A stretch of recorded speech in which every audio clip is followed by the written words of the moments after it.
Far away with questions. I'm doing all right today. That's how you feeling. Good. Solid. DJ, how do you keep this going? You've had especially the last 6 quarters, you've played pretty solidly. You've done pretty well. You look really confident. How do you keep this going game after game? I think it just starts each and every week. Starts today, or it started yesterday about preparation. I think just lean on the preparation. Coach Streeter said that a lot. Lean on the work that I put in each and every week. Just preparing for each opponent. I think just leaning on the confidence of that, just preparation.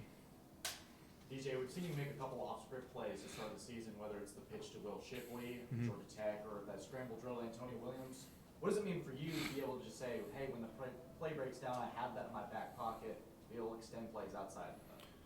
I think it's just feeling more sometimes the play breaks down, sometimes you got to make a play.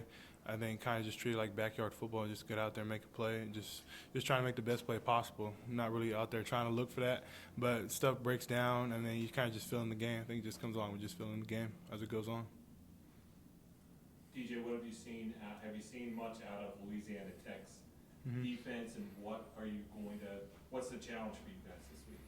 I think the biggest challenge is always us, playing against us, make sure, clean up some mistakes from the second half, shooting ourselves in the foot, continue to keep the ball rolling, continue to make plays down the field. But Louisiana Tech's a really good team, do a lot of good stuff, a lot of one high this week, so it'll be a different challenge for us this week. But it'll be a good game plan, so we'll be ready to go. What's the attitude when you see some other teams in the top 10 get upset like this past week? Does that kind of raise the awareness for you guys, or at least heighten, the focus simply because, hey, we don't want it to happen to us? I think, yeah, definitely. But I think each and every week, it doesn't matter who you play. There's always a chance to get upset. I mean, it's college football. Like you said, you see stuff like that happen all the time. I think it just makes sure that each and every player, we all know that this week, if we don't come out and prepare the right way, that we can come out and take an L against whoever we play. So I think like you said, yeah, it definitely brings awareness to us. I think you got to come out each and every week and treat it exactly the same and get better each and every week. DJ, in comparison to this time last year, how much better do you think you are right now? I think compared to last year, I think I'm a lot farther ahead. I think mentally, physically, I feel like I'm a lot farther ahead. Yes, sir, I agree. I think so. Can you take us through that Beaux Collins touchdown? It looked like he starts inside and he kind of breaks really drastically to the corner. I mean, is that an option route where it develops over time, or did you know that he was going to turn that? I guess it's kind of like a scramble. He had a slant on, and then he kind of just felt that I wasn't throwing a slant, and he put his foot in the ground and turned to the back of the end zone, kind of just like a scramble drill. I put it in a spot where he was able to catch it, and he made an unbelievable catch. So it was kind of just like had a feeling from the game, from Beaux, seeing it, and then knowing he's not getting the ball and just trying to make a play. Would you do that back in high school when you have a feel, like you know where Beaux is going to be, or how do you make that connection? I mean, over time, yeah. I think just like quarterbacks with receivers, I think I have that with every receiver. I mean, kind of know depending on the play, like a slant's supposed to happen fast, and you end up getting the ball quick. You see the quarterback kind of taking a step back, so I'm just trying to make a play. I think that's kind of just what happened right there. It's just he has a good feel for the game. He made a play, and he made an unbelievable catch. There was a throw that you made Saturday that kind of showed me the difference between DJ of last year and this year. You guys were driving, you're in the red zone or close to it, and you looked left. I don't know if that was your primary or if you were looking at safety off, but you looked left, came back to the middle, and somebody coming across on a crossing route, what might have been a second or third option. Has that all changed for you since last year? Is it just more confidence, and do you kind of remember that play? Yeah, I think it was probably when I hit Antonio on the post route right there. Yeah, I think they went cover 2, had an option route to the field. I could have probably hit it. I thought at that time and point, I didn't think I was on time for it, so I reset back to the post. It's kind of like an option route. Depending on what the coverage is, it goes seam, post, corner. Antonio ran a great route and kind of had my feet set, knew where he was going to be at right there, and just put a good ball. But I think going back on it, I think I'm a little bit more comfortable than I was last year, read-wise, and just the feeling of the game. Felt calm out there. Felt like the game slowed down, starting to slow down a little bit. One of your former teammates told me, said, I think DJ's getting his swag back. If he does, watch out. Sure. What does that tell you? I appreciate it. I definitely feel like I'm getting more comfortable each and every game as it goes on. I feel like just going out there and just playing free. Just having fun out there. And yeah, I definitely feel like it's getting each and every better. Each and every game, I feel like I'm getting better and more comfortable. Coach, Coach Street. Sorry, you go. Fans are chanting DJ in the first quarter. Sir. How's that feel? It feels great. No, I appreciate the fans for chanting that. And someone asked me that after the game. I didn't really hear any of that. Kind of just white noise during the game, but I appreciate it. It means a lot.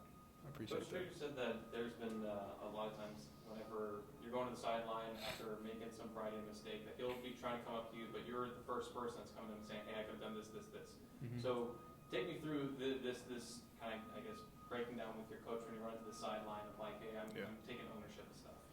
I think going to the sideline, obviously from each drive, I remember certain stuff I wish I could have done better and stuff I did right. And I kind of just go back to the sideline. I kind of know exactly what I did wrong, like on one play. Like touchdown to Jake.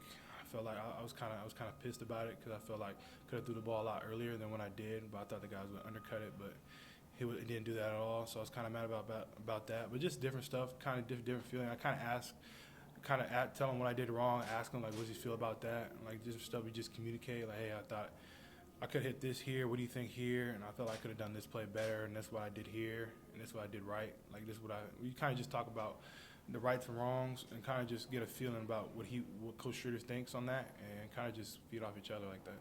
Is it important for you to like, hey, I'm going to take ownership for anything, even if I had made a mistake? Is it important for you for this ownership? Yeah, 100%. I feel like I'm a guy. I don't want to make any excuses. I feel like in life, you don't get anywhere making excuses. You know, I feel like I've always been taught you got to man up for your mistakes, and if you make a mistake in the game, I want to be the first person to say, hey, I made that mistake.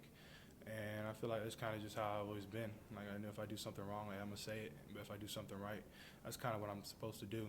And that's how kind of I always look at life. So we're still at the ground floor of this season. You know, how many more levels to DJ do you think there are to climb up? I think each and every game, my goal is to always get better, learn from the good stuff that I do, continue to build on that, and learn from mistakes. It's always gonna be good. It's always gonna be bad. So I feel like each and every week, hope just try to take each and every week of practice, and just work on the little things, and just continue to keep growing. Wide receiver room is really big. What is Adam Randall like? Adam Randall, man, he's a beast. I'm excited for people to see what he's going to do Saturday. I mean, I'm super happy having him out there. I think he's going to be an impact player. He's a really good athlete. So quickly, has Antonio Williams earned your trust? I mean, you see a guy that when he runs around, you know where he's going to be, or what kind of stands out about him? Yeah, no, I definitely have a lot of trust in Antonio as long as the other receivers. But with Antonio, I think the big thing that separated him when he first came in as a freshman, that he had a really good feel for the game. And he understood route concepts, understood coverages, he understood when to find a hole in the defense. And I feel like that's the biggest thing for a young guy like him to go out there and play with the confidence that he plays with, and knowing that he can go out there and make a play. I think that's the biggest thing for Antonio, that he does a really good job of just playing with confidence and just trusting his instincts. On that throw to Jake for the touchdown, what defense was Furman in? I was just man right there. I mean, down at the goal line, it was really man. I think the safety's supposed to take. Honestly, I think he's supposed to take Jake on that. He didn't really take him, or he's kind of late to it. But it was just regular man right there in red zone. The reason I ask is because after the Jake kickoff game, you showed how much you study defenses. You were throwing out terminology most sports writers don't even know. How big of a part of your game is that? Do you think people know how much film study you actually do?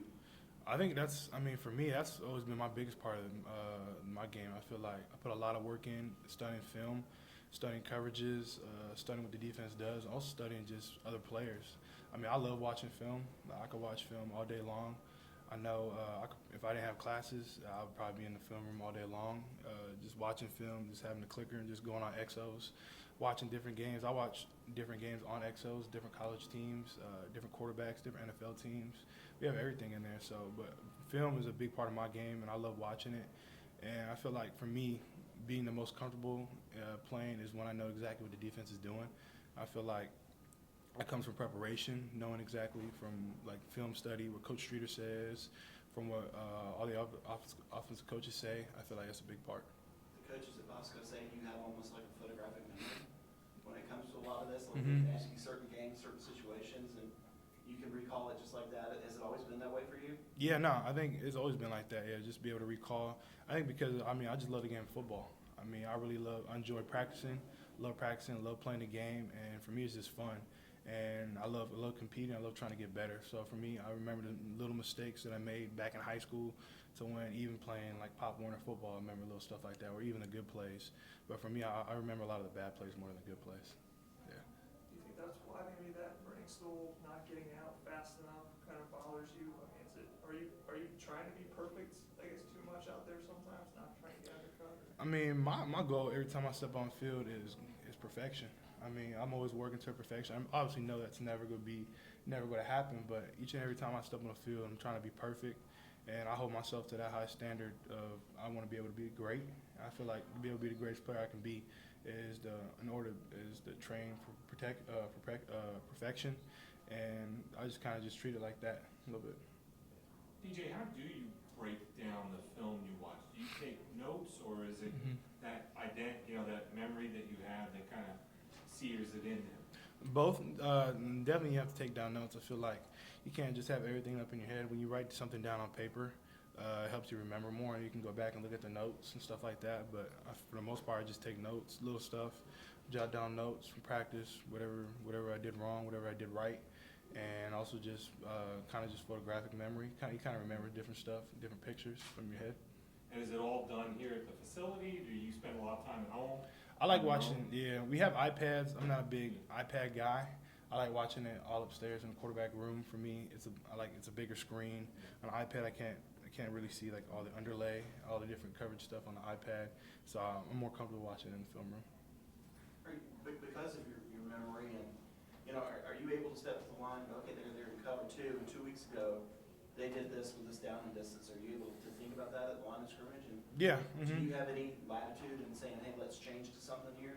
Yeah, definitely. I mean, depending on whatever the down and distance, we go over down and distance. Like I know top 3 coverages in 3rd and 7, depending on what are we thinking, like 3rd and 6, like what the percentage of blitz is.